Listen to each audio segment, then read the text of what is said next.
I'm absolutely delighted to be joined by the Shadow Chancellor, John Mcdonnell. I can do the risk assessment if you want on this one. Of course, as a former trader, yeah, okay, well, we should have called you in to do that. I regret that. Great to see you. I think if we could just start with this whole issue of Europe. Yeah. Is there any difference between Labour's position on Europe and the Tories? That's exactly as Chucker has said. Of course there is. What is it? Well, what's interesting, let's just go back over the history of this, because only, was it 8 months ago, there was no reference from the Tories about a transition deal, and we made it very, very clear there had to be a transition deal. Yeah, but they're now on a transition deal, so it's the same as you. Our argument, well, they've set this 2-year period. We've said as short as possible, but as long as necessary. So we've got this flexibility. How long could as long as necessary be? We think there's an element of flexibility beyond the 2 years. That might be necessary in certain sectors as well. Chucker says you're up to 4 years. Is that correct? We need to make sure that we take into account all the different views that are coming in from industry in particular. So it could be 4 years. I can't see it being that long, but we'll see, because what we're trying to do is exactly... Chucker and I, there's not a cigarette paper between us. We've got exactly the same objectives, which is to protect our economy, protect jobs, and make sure we get the best deal possible. There is more than a cigarette paper, because he wants the UK to stay in the single market forever, and you don't. We've got a view in that, again, we're about objectives rather than structures. We keep saying this. Our view is that the single market at the moment, in terms of the decision of the referendum, is difficult to see how we can maintain with all the 4 freedoms that need to be guaranteed. However, you know, we're talking to our European colleagues what reforms can take place, how we can achieve a relationship which receives the benefits of the single market. So I think we're moving on in these discussions. And the key issue for us, and we've said it time and time again, there's a ready resolution to all of this that can protect all of us, both in terms of our European colleagues and ourselves, because we depend upon one another. And the big issue for us, and we've been saying it all the time, when you negotiate in Europe, look, I used to be a chief executive of the Local Government Association. I had an office in Brussels. I negotiated on behalf of London. When you negotiate in Europe, you do on the basis of mutual respect and mutual interest. That's never been the case with the Tories. They've torn up, if you like, and thrown tantrums, and as a result of that, I don't think they're capable of getting a decent deal. I'm sorry to sort of press you on this, but it is what people want to know. I know that your position is broadly all the benefits of the single market, but could it include continued membership of the single market? We'll see in the negotiations what sort of structures that we can achieve those objectives through. Because Len McCluskey, who's on the programme later, thinks that you can allay people's concerns about immigration simply by changing the regulation of the labour market in the UK. And he thinks you can therefore continue with the so-called freedom of free movement of people. Well, we've said all the way along that what we wanted reforms, because Len's right, because what we didn't want is free movement being used to undercut wages and exploit workers here. And we think we can reach some agreement on that as well. So in that way, we think we can achieve all the benefits of the single market, overcome some of the disbenefits that were perceived in the referendum, in that way maintain close and collaborative relationship with Europe in all our interests. But if you came up with a form of labour regulation that the rest of the EU thought was not infringing that freedom, you would stay in the single market, it wouldn't be the single market. Well, it wouldn't be the single market as we now know it, because it's based upon those 4 freedoms. But it would still... Well, it would still be the 4 freedoms. It wouldn't, because those 4 freedoms would be adjusted, because that's the key issue about free movement. We believe... Well, OK, let me take you through it then, because we believe we can reform the free movement of people on the basis of protecting wages, etc. Exactly. So that would that be counter to the European Union? That would be a change. That would be a changed single market, wouldn't it? It wouldn't be the same single market that we've got now. Would it be a change in Britain? It certainly would be a change in Britain, because what we've been arguing for is protection of workers and their rights. We don't want the exploitation of free movement by employers to undercut workers' wages and undermine their working conditions. So I think you are moving, it seems to me, closer to a position where some form of membership of the single market is possible. A relationship which is based upon tariff-free access, the structures to be negotiated, but the objectives are the same.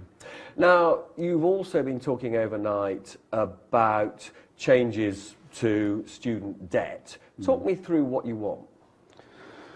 Well, this has arisen out of, in our manifesto we made it clear we're going to scrap tuition fees. Yeah. That's it, because the system's imploding. But you were criticised by the Tories for hinting that you would abolish student debt, and then it seemed as though you'd flip-flopped after the election. We didn't flip-flop at all. Jeremy said in an interview, that we will deal with student debt. Yep. That's exactly what we'll do. So what would you do? Well, let me just go through what's happening at the moment. Yep. Because what we've heard is, as a result of our campaigning, the Tories now are looking at possible changes at the budget in terms of the tuition fee debt. Two things they're looking at is possibly changing the interest rates. Yeah. Well, the interest rates... Would you support that? Yes, I would. Because there are can I just make a point about that? There is quite a lot of analysis that shows that if you cut interest rates, it disproportionately helps richer students. Let me come on to the other reform.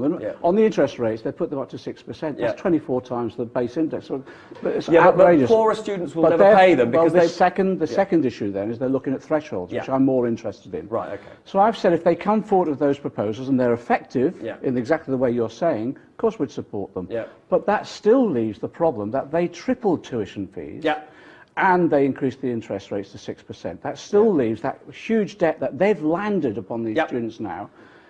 The IFS have come forward and said if you wanted to eradicate that increased debt that the Tories have caused, cost 10 billion. Yeah.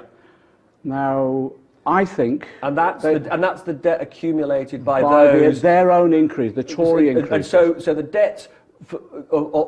implicit on a 3,500 fee would stay. It's the debt between 3,500 and 9. Two things we're going to do in the preparation for our next general election, our next manifesto. We're going to look at all the debt itself. But this Tory-imposed debt is doing two things. Massively putting a burden on young people. But secondly, it's exactly as the IFS has said as well, if they don't pay it off now, it triples. And the system itself is... But that's the point I really want to ask you. Let me just finish this point. Sorry, of course. Let me just finish this point. The reason I'm saying it needs to be done now is because 7 out of 10 students are not paying it. The system's imploding. And Andrew Adonis, as one of the ministers who brought it in, has made this point as well. The system is collapsing. At some stage, the government's got to rescue the system. IFS is saying, do it now, and it's the cheapest. No, I mean, I get all that, and you're saying that if the government were to do it, you would support them. People obviously want to know, people who voted for you in the last election want to know, will you do that? Will you promise that at the next election? The Tories have got us into this mess. I'm saying they've got to get us out of it. If they don't do it now, the system's going to implode anyway. So do it now, because it's going to be 3 times more expensive in literally 5 years. It sounds like you would like to do it. Well, we're looking at a whole range of proposals, and we'll come forward with those proposals. I think in many ways they'll be much more effective in the long term of getting a system in which education becomes free again. John, thank you so much. We've just got to go to a quick break and we'll be back in just a couple of minutes.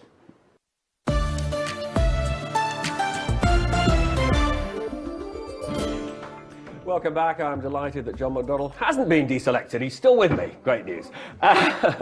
Public sector pay, you're against the 1% cap. What would be a fair rise? Well, that'll be negotiated. That'll be negotiated. The whole but point. More than inflation? Well, we budgeted before the general election on the OBR figures about earnings rises. And that tackled inflation. It was slightly above inflation as well. So we budgeted for that. But so you're on the hook for that, Well, our own principle is about restoring collective bargaining, and that's what's needed. So government doesn't get interfere into these negotiations. Let the unions and the employers negotiate effectively. Now, Len McCluskey, who is coming on after you, says there is a genuine risk of strikes. He doesn't like the union reform that says a strike's only legal if you get 30% of members voting, and therefore he's saying there may be illegal strikes in that sense. What is your view? If they don't reach these 50% thresholds, should they strike? I think they will.